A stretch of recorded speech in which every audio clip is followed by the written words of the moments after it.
চাওঁতে চাওঁতে আকৌ আহিল বাপতি সাহোন বহাগ।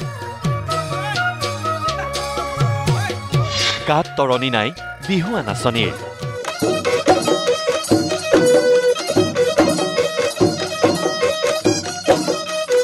নৱপ্ৰজন্মক শুদ্ধ ৰূপত বিহু শিকাবলৈ অনুষ্ঠিত হৈছে কৰ্মশালা।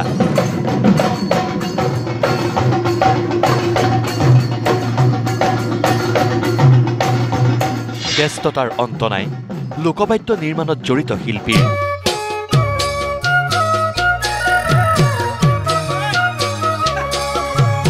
গোলাঘাট জিলাৰ চৌদিশে চলিছে বহাগীক আদৰাৰ ব্যাপক আয়োজন।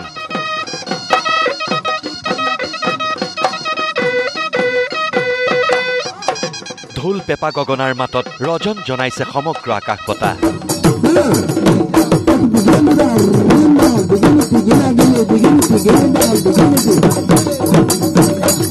খ্যাতনামা ঢুলীয়া শিল্পী জয়ন্ত কোঁৱৰৰ তত্বাৱধানত গোলাঘাটৰ চকৰধৰাত অনুষ্ঠিত হৈছে বিহু কৰ্মশালা।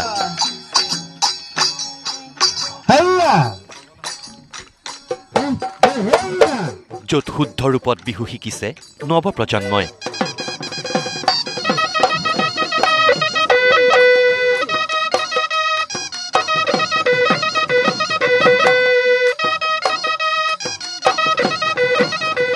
বিহুৱা শিল্পী সমাজৰ উদ্যোগত চিলাপথাৰৰ অসমী সংঘৰ বাকৰিত আয়োজন কৰা হ'ল বিহু কৰ্মশালাৰ।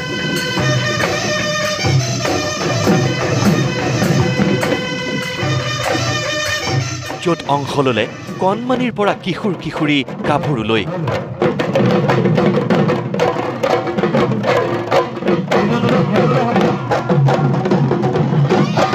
ঢোল পেপাৰ চেৱে চেৱে কঁকাল ভাঙি নাছিলে ৰাংঢালী নাচনীয়ে।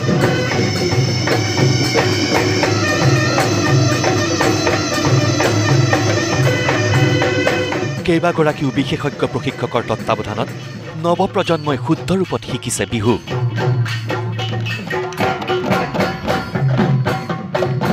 তিয়কৰ শিমলুগুৰি মৌজা আঞ্চলিক ছাত্ৰ সন্থাৰ উদ্যোগতো চিন্তামণিগড়ত 10 দিনীয়া বিহু নাচ কৰ্মশালা।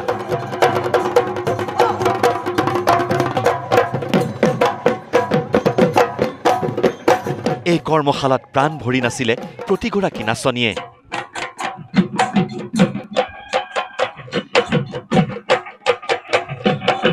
ঢোলৰ চাপৰত পেপাৰ লহৰত মন প্ৰাণ উৎফুল্লিত হৈ পৰিল প্ৰতিজন অসমীয়াৰ।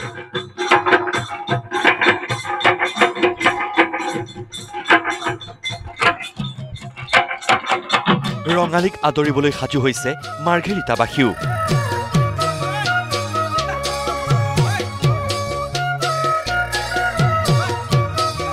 নিজমাকুম হাইস্কুল খেলপথাৰত অনুষ্ঠিত হোৱা 15 দিনীয়া বিহু কৰ্মশালাত অংশ ল'লে প্ৰায় 300 শতাধিক কিশোৰ কিশোৰীয়ে।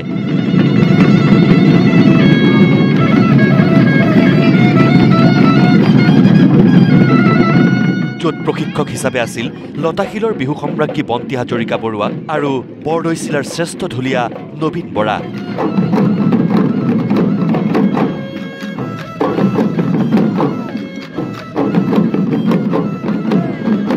ৰঙালীৰ দিন ওচৰ চাপি অহাৰ লগে লগে ব্যস্ততা বাঢ়িছে লোকবাদ্য নিৰ্মাণত জড়িত থকা শিল্পীসকলৰ।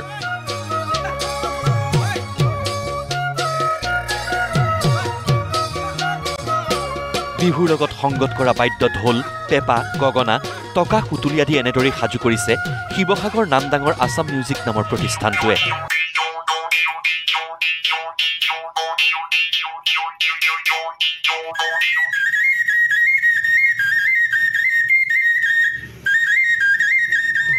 গৰু ছালৰ তালি কোবনি লগাই তৈয়াৰ কৰিছে কঁঠাল কাঠৰ ঢোল।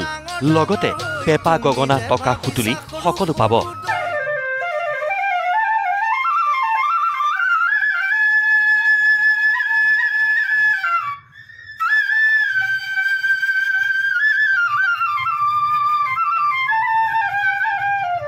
আমাৰ ইয়াত সকলো থলুৱা লোকবাদ্য নিৰ্মাণ কৰা হয়।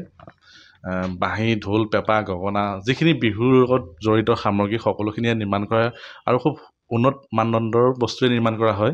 এতিয়া বৰ্তমান বিহুৰ পৰিৱেশ যেতিয়া ঢোল আৰু পেপা বাঁহী খুব বিক্ৰীৰ বাবে নিৰ্মাণ কৰি থকা হৈছে। ঢোলটো যিটো আমাৰ কঁঠালৰ হাড়ৰ ঢোল হয়, এইবিলাক এতিয়া কঁঠালৰ হাড়ৰ ঢোল এইবিলাক আমি 10,000 12,000 এনেকৈ নিৰ্মাণ কৰা হৈছে। আৰু বাকী পেপাবিলাক মানে ছিংগুল পেপা ৩,২৫০ সেনেকুৱা আৰু জুৰীয়া পাব আপোনাৰ ৬,৫০০ মানৰ পৰা ষ্টাৰ্ট হ'ব। এনেদৰেই ৰঙালী বিহুলৈ সাজু হৈছে প্ৰতিজন অসমীয়া। Bureau report, news live.